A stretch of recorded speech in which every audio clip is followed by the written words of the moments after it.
Oi, sejam bem-vindos ao canal Conselhos de Resineira da Resinartes. Eu sou a Nath e no vídeo de hoje nós vamos falar um pouco sobre resina epóxi, que é esse material aqui maravilhoso que permite a gente fazer tantas coisas bacanas no mundo do artesanato. Então já vai deixando uma curtida aqui no vídeo para ajudar o crescimento do canal e a sua inscrição para você não perder nenhum vídeo que eu trarei aqui nas próximas semanas. Então esse vai ser o primeiro vídeo de uma série de outros vídeos que eu vou fazer para ajudar quem está iniciando ou para quem tem curiosidade sobre artesanato em resina epóxi. Existem vários tipos de resina no mercado, tá? Para vários tipos de trabalho.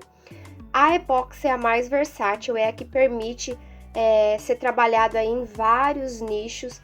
Então, você encontra resina no revestimento de piso, na fabricação de mesa, em construções, no artesanato. Então, primeiramente, cada um tem que saber qual é o nicho que vai estar trabalhando.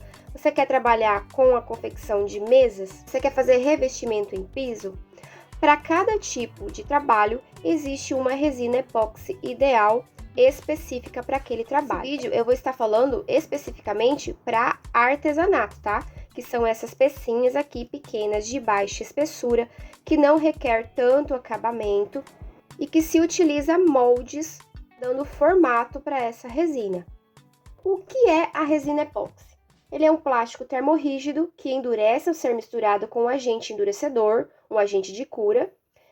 O processo de endurecimento apresenta bastante resistência química, com excelente aderência em metais, madeiras e etc. Ou seja, ele é um plástico líquido, tá? Então, ele aqui é um líquido, ó, que precisa de um agente endurecedor.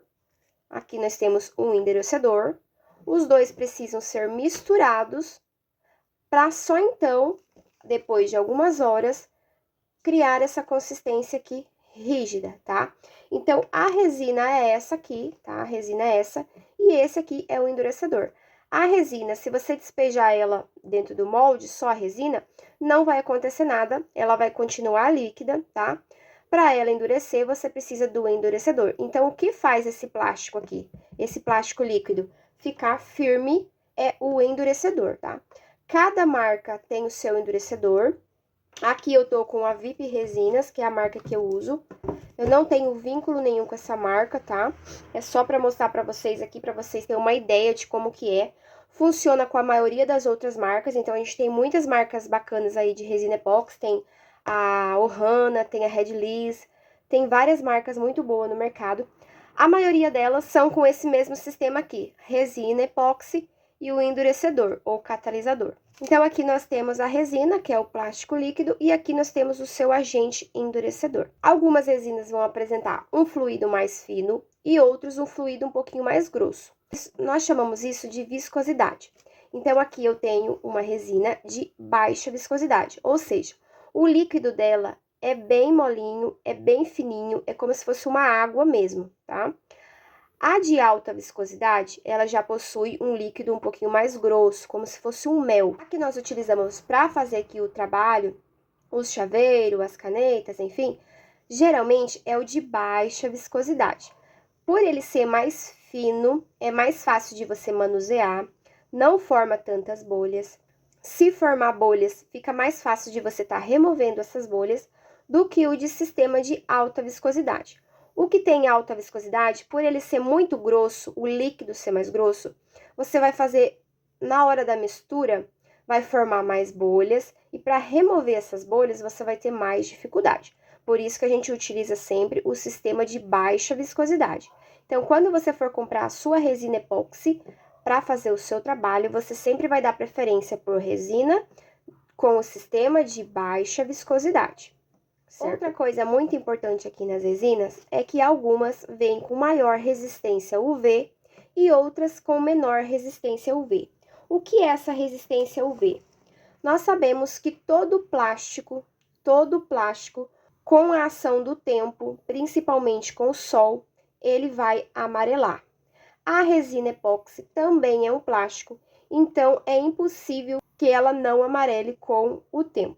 A diferença é que algumas têm uma maior resistência a esse amarelamento e outras não. Então, sempre que você for comprar a sua resina, você também vai dar preferência a resina que tenha maior resistência UV. Essa daqui da VIP, ela tem um roxinho, ela é um líquido um pouquinho mais roxinho, tá? Que aí ele vai retardar o amarelamento. Essa pecinha aqui é uma pecinha bem antiga que eu fiz, ó, transparente. E aqui, se você observar, ela já tem aqui um leve amarelamento. Isso daqui é a ação do tempo, né? O sol, todo o plástico fica amarelo com o tempo e com a resina não vai ser diferente. Então, por isso que é importante, quando você for comprar a sua resina, você dá preferência para as resinas que tenham resistência UV. Outra coisa importante sobre resina. A que nós utilizamos é a resina rígida, porque nós queremos que a nossa peça fique rígida no final, que ela fique dura. Existem algumas resinas que são flexíveis. Então, quando você for comprar a sua resina, você também vai ter que tomar esse cuidado para sempre estar adquirindo a resina rígida, tá? Que vai ter aqui essa rigidez no final. A não ser que o seu trabalho precise de ser flexível, aí sim você vai comprar a resina flexível, tá? Para ter flexibilidade. No nosso caso aqui, que é chaveiros, canetas e marca-páginas, eu preciso que seja rígida, então eu vou comprar sempre a resina rígida. Outra coisa muito importante sobre resina epóxi é a mistura da resina com o agente endurecedor. Essa mistura, ela precisa ser precisa, tá?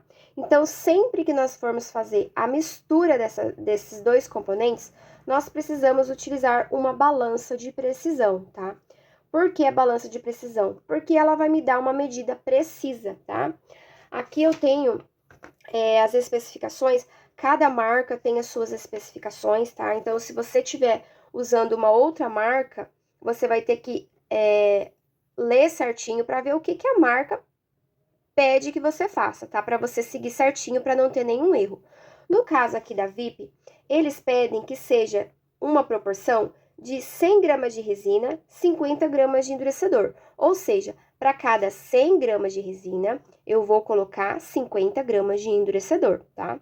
Então, por exemplo, lá eu coloquei 30 gramas de resina dentro do potinho, eu preciso colocar 15 gramas de endurecedor junto com a resina, misturar bonitinho, para que assim ela fique rígida com o passar das horas, tá? Então, toda marca tem as suas especificações.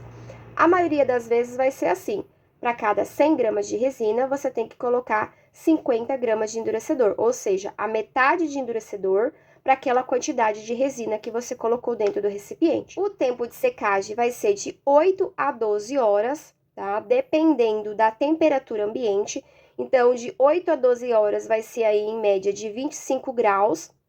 Se tiver mais frio, pode ser que demore mais, tá? Se tiver mais quente, pode ser que ele fique duro ainda mais rápido. Então, a temperatura ambiente também vai influenciar na secagem da peça. A secagem da peça não é a mesma coisa do que a rigidez final, que é a cura total da peça. Então, uma peça ela pode ficar aqui assim firminha em até 12 horas. Porém, para ela ficar totalmente curada, ela vai precisar de ainda mais tempo. Então, aqui a marca me diz que ela vai ficar aí uma média de 48 a 72 horas para ela ficar aí totalmente curada, ou seja, depois da cura completa, ela não vai sofrer mais nenhum tipo de ação do tempo, tá? Não vai sofrer nenhum tipo de dano, tá? Então, a rigidez final dela é de até 72 horas, também aí numa média de 25 graus Celsius. E aí vem a questão: quem não tem a balança pode usar uma outra forma de pesar? Não é recomendado, tá? Porque a balança de precisão, ela vai dar uma medida precisa, e é o que nós precisamos. Você usar colher, ml, conta-gotas, não vai te dar uma mistura precisa e pode acontecer de no final a sua peça ou ficar rígida demais e acabar ficando defeituosa, ou ficar flexível ou até mesmo com algumas partes mais duras, outras partes mais mole, e não é isso que você quer, né? Então, sempre dê preferência a balancinhas e nunca a medidas alternativas. Outra coisa muito importante para quem está começando, muitas vezes não sabe, é que a resina epóxi, ela é um produto químico. Então, quando ela está assim, no estado líquido, e que ela entra em contato com o agente de endurecedor, ela vai formar uma reação química, né? Ela vai formar aí um aquecimento, e esse aquecimento vai fazer com que libere gases tá? E esses gases são tóxicos. Então, sempre que você for manusear a sua resina epóxi, você tem que obrigatoriamente estar usando máscara com filtro de carvão, tá? Para você não estar inalando esses gases. Então, é indispensável o uso desses EPIs. Além de luvas, para não estar entrando em contato com a sua pele, porque pode causar alergia, em alguns casos até queimadura. Também um óculos de proteção para evitar aí que entre em contato, que esses gases ou até mesmo o líquido entre em contato com os seus olhos, tá? Na maioria das vezes, a resina epóxi não apresenta um cheiro tão forte, porém, ela tem sim, tá, um leve odor, que é bem desconfortável. Então, além do gás tóxico, a máscara vai estar te protegendo contra esse cheiro, pode fazer mal aí para nossa saúde, tá? Então, para você que está iniciando na resina, saiba que para estar manuseando esse produto, você vai ter que estar adquirindo máscara com filtro de carvão, luvas e óculos. Então é isso, gente. Eu acho que já deu para vocês conhecerem bem um pouquinho aqui sobre a resina epóxi. O próximo vídeo eu vou estar ensinando vocês a pesarem essa resina. Então, eu vou ensinar aqui como pesar certinho usando a balancinha, né? Qual que é a margem de erro aí, quanto que você pode errar, digamos assim, né? Se passar um pouquinho a mais ou faltar um pouquinho de endurecedor, qual que é a porcentagem aí permitida para que não causa nenhum problema aí na sua peça. Então, fica ligadinho aí no próximo vídeo. Eu vou deixar um link aqui na descrição do vídeo para vocês, tá bom? E antes de sair do vídeo, não esquece da sua curtida para ajudar no crescimento do canal. Um beijão no seu coração e até o próximo vídeo.